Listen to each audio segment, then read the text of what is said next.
Peppe Di Rosa oggi qui a protestare non stop per il problema dell'acqua. Sì, abbiamo detto che rimarremo e faremo un sit-in stabile fino a quando il sindaco non avrà dimostrato alla città di volerla veramente bene, fino a quando non avrà reperito le fonti idriche, fino a quando non si sarà convinto di proporre alla Protezione Civile regionale e al governo regionale l'impianto di 2 dissalatori mobili. L'unica cosa che ci può permettere oggi di avere l'acqua immediatamente nelle nostre case sono 2 dissalatori mobili. Uno verrebbe installato a Salleone, uno verrebbe installato nell'ex dissalatore di Porto Empedocle. Dicono che la condotta sia funzionante. Pur non di meno, siccome non sono un tecnico, io dico che ci vogliono i dissalatori e vanno consegnati poi ad AICA, che deve procedere e provvedere alla distribuzione idrica. 80 litri al secondo per la città di Agrigento sarebbero il toccasana, torneremmo alla normalità che è quella dei nostri tempi e avremmo risolto il problema. Fino a quando non faranno questo non ci muoveremo. Non è un sit-in passerella, non abbiamo da presentare documenti a nessuno, non stiamo chiedendo incontri a nessuno, non ci interessa di quello che può fare il prefetto, non ci interessa di quello che può fare il Presidente della Repubblica, a noi interessa di quello che può fare il Sindaco di Agrigento. Il Sindaco di Agrigento deve chiedere immediatamente a modo nostro l'installazione di questi dissalatori e non abbiamo altro da dissentire.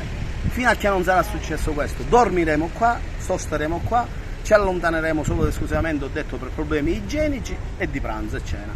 Non faremo altro, anzi il pranzo ci allontaniamo, la cena i ragazzi si stanno organizzando per consumarla qua stesso.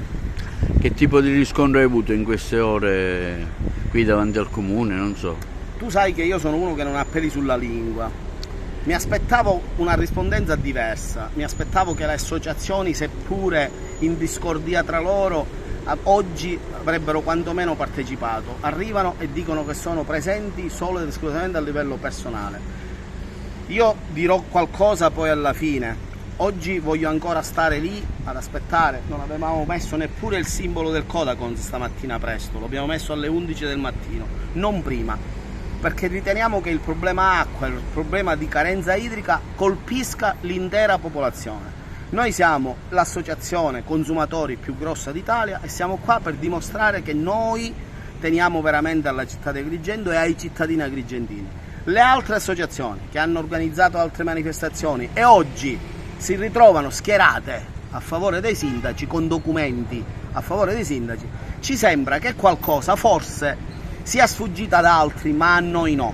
Forse c'è stata qualche telefonata notturna, forse c'è stato qualche intervento di qualche deputato assessore. Quello che c'è stato non riusciamo a saperlo, però una cosa è certa: hanno spento le manifestazioni precedenti. A noi non riusciranno a spegnerci. Noi siamo qua e resteremo qua. Se riescono a spegnere il sole ci farebbero una cortesia. Ecco, ma questi provvedimenti pensi che siano attuabili in tempi brevi? Io mi sono informato con tecnici, i dissalatori, se il sindaco effettua la richiesta, non vi nascondo che ho visto entrare l'ingegnere Cocina stamattina, non più di un'oretta fa.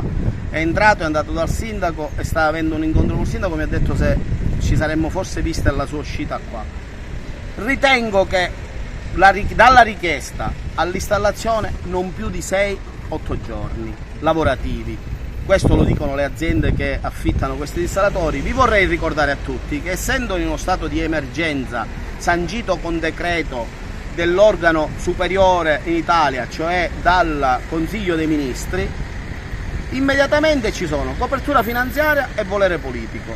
Il volere politico in questo momento non c'è, perché il sindaco non ha fatto la richiesta. Se il sindaco fa la richiesta, in 8 giorni avremo l'acqua da Agrigento. Se questo sindaco non se la sente di andare contro tendenza a quello che invece è la tendenza agrigentina, cioè quella di far soffrire gli agrigentini, si dimetta, veda cosa vuole fare e immediatamente commissarino il comune per quanto riguarda quantomeno le acque e firmino questo benedetto decreto che sancisce la spesa per il dissalatore ad Agrigento.